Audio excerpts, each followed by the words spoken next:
Looking back at Washington State, it was a big win for us. Really proud of our guys. They found a way to win. Like I said earlier, my biggest question was how we're going to deal with adversity, and we had quite a bit of it, on both sides of the football, but they overcame it.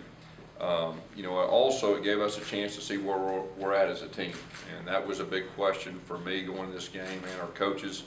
And we got a lot of work to do, and we know that, and our players know that.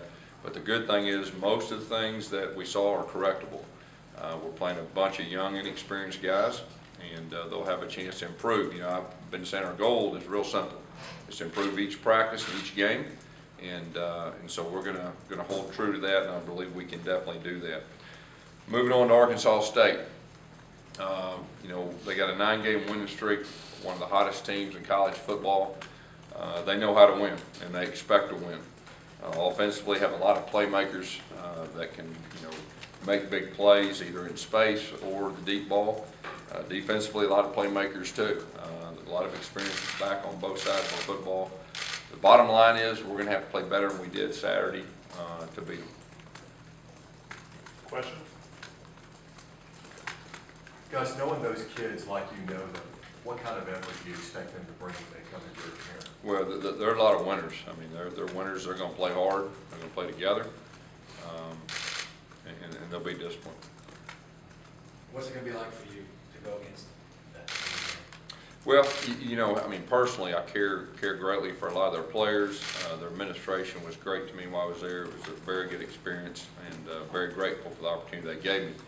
Professionally, you've got to flip the switch, and once the game starts, you do everything in your power to help your team win, and we'll definitely do that.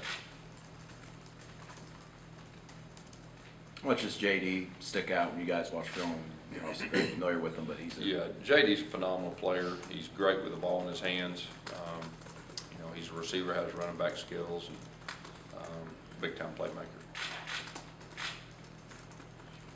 Gus, when you go back and look at the film from Saturday's game, what sticks out to you the most? You said a lot of mistakes were correctable, but what did you focus on the most? Yeah, it was just taking offensively. The thing about an offense is all 11 guys have to be doing their job or it gets pretty ugly. And most of our plays that we didn't execute, it was 1 or 2 guys, but it still makes everything look really bad. So I believe we'll have a chance to get better and improve in that area. Defensively, I think it's kind of the same thing. 1 or 2 mistakes makes everybody, you look different. But I want to tell you this too. A lot of that first game was about evaluation for us. We learned a lot, about our players. We thought we had ideas about certain things, and some things were exactly what we thought, and some things were a little bit different. Specifically about Nick, what did you see? Well, we tried to get him off to a good start. I mean, he had jitters, there's no doubt, and that's to be expected. To come in to play quarterback and everything, and he started settling down towards the end of the game, and I think that'll help him moving forward. How did he grade out, Gus? It's pretty average. Our expectations. He's only been here, I guess 4 weeks, but still our expectations are high. The number one thing he did is protect the football, and that can't go overlooked. Gus, you had one of the worst productive performances for any quarterback ever in your system. What do you want to see him change immediately this week? Well, we're going to try to improve in every area. In his defense now, I've never had a quarterback that didn't go through spring. And, there was a couple drops and some things that didn't happen, but, he found a way to win, and he's 1-0 as a starter. Gus, he was kind of a reckless, a maverick really in junior college. Just did a lot of crazy stuff. A lot of it worked, some of it didn't. You just kind of play him very conservatively in that first game. Is that what you were trying to do? I think the biggest thing for us is try not to put him in bad situations where we turn the football over. That's the number one thing. And we're learning Nick as we go too. I mean, we're learning, what he's comfortable with, what he's not comfortable with, how he reacts to certain situations. And so each game, our comfort zone will get better and better. Gus, how much of the playbook was actually at Nick's disposal in that first game? How much? In first games, my big thing is you got to be able to adjust in first games, because you think you know how they're going to play, and then you get out there and it's usually a little bit different. And we're just not to that point where we can have our whole playbook to adjust. Okay, now we'll get there. But, you know, we got a plan, and you take it in, and you have tweaks off of it. But each week, you know, we'll add more stuff and get more comfortable. Because you rarely snap the ball within 5 seconds, which is one of the basic tenets and principles of your system. Was that, how much of that was by design and how much of that was you adjusting? There was a little bit of everything as far as that goes. You know, there was some adjusting. There was some of our guys, you know, and our quarterback and things that go with that. So the pace will definitely pick up each game. Montravius had a great debut there. You see him challenging for more playing time and maybe a starting spot here? Yeah, I think not only him, but other guys. I said we learned a lot about our guys, how they react, and the guys that make plays, you know, you'll see on the field more. Gus, who were some of those guys that maybe didn't start Saturday, but that impressed you enough to maybe push for it? Yeah, well, Montravius was one of them. I mean, there's no doubt. I thought our secondary overall really played well, and you know, they played specifically man the second half against some pretty good receivers, and I thought they did a good job. Trevon Reed, I felt like he probably graded out as high as anybody. Didn't have a whole lot of snaps, but he'll have more.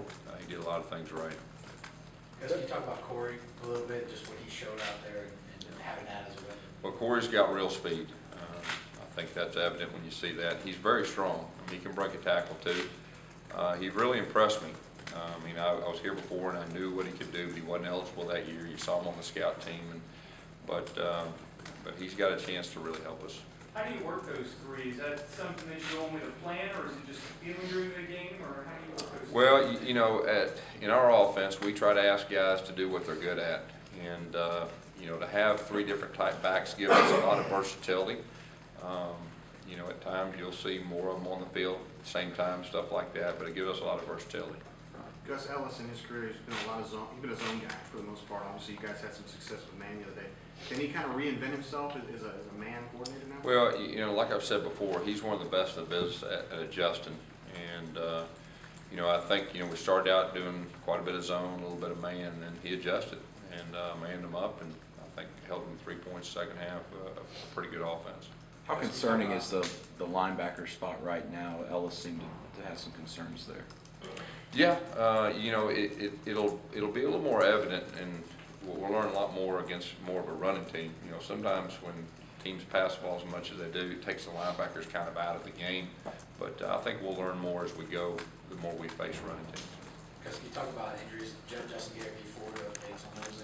Yeah, Justin Garrett and D Ford both practiced last night, and so we'll see what happens. Do you think they'll be able to play Saturday? We're hoping. You spoke a lot about Marcus Davis last week. You were at both. He really didn't factor into the game. Yeah, didn't get a whole lot of reps, but when he did, he did very well. So you can definitely see more of him. Don't say CJ and Jay were some of your bigger playmakers returning in that offense. Neither one had anything in the book. Obviously, I think CJ got a couple of targets early and then nothing. So was that just the way of the offense kind of maturing, or what?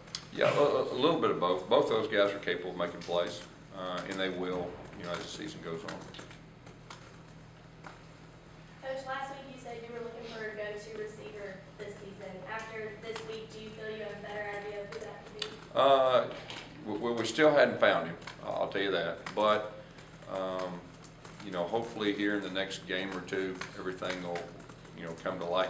You know, at the same time, a lot of them wasn't given a whole lot of chances. So we need to give them a few more chances, and then I think we'll figure out who that guy is. Yeah, one of those receivers was Ricardo, and you definitely shoot him out on one play in particular. I did? Yeah.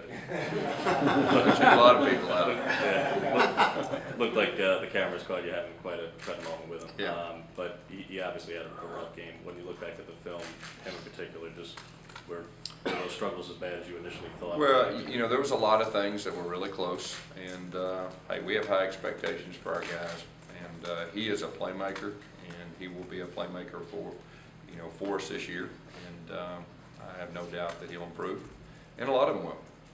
Gus, Ellis mentioned